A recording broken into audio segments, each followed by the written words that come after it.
ನಾನು ಯಾವತ್ತೂ ಭಯ ಪಡಲ್ಲ. ಇವತ್ತಿಂದ ನಾನು ಭಯ ಪಡಲ್ಲ. ಯೇಸು ಸ್ವಾಮಿ ನನ್ನನ್ನು ಪೋಷಿಸ್ತಾರೆ. ಆಮೇನ್. ಯಾವತ್ತೂ ಭಯ ಪಟ್ಕೋಬಾರ್ದು. ಒಂದ್ ವೇಳೆ ನಿಮ್ ಭಯ ಬಂದ್ರೆ ನೀವೇನ್ ಮಾಡ್ಬೇಕು?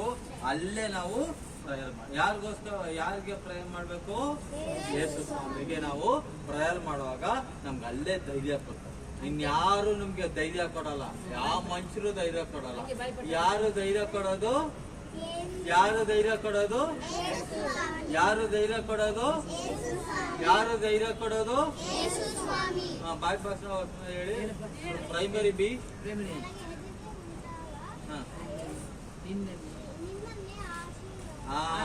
ಆಶ್ರಯಿಸುತ್ತೇನೆ. ನನಗೆ ಯಾವಾಗ ಭಯ ಬರುತ್ತೋ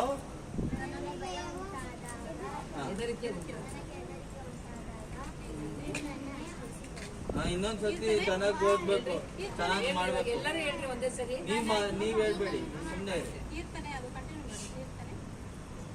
ಏನು ತಿರ್ಗಾ ಹೇಳು. ಯಾರನ್ನು ಆಶೀರ್ವಿಸ್ಕೊಳ್ಬೇಕು? ಯೇಸು ಸ್ವಾಮಿನ ಆಶೀರ್ವಿಸ್. ನಾಳೆಯಿಂದ ಕರೆಕ್ಟ್ ಆಗಿ ಓದ್ಬೇಕು. ಟೀಚರ್ಸ್ ಎಲ್ಲ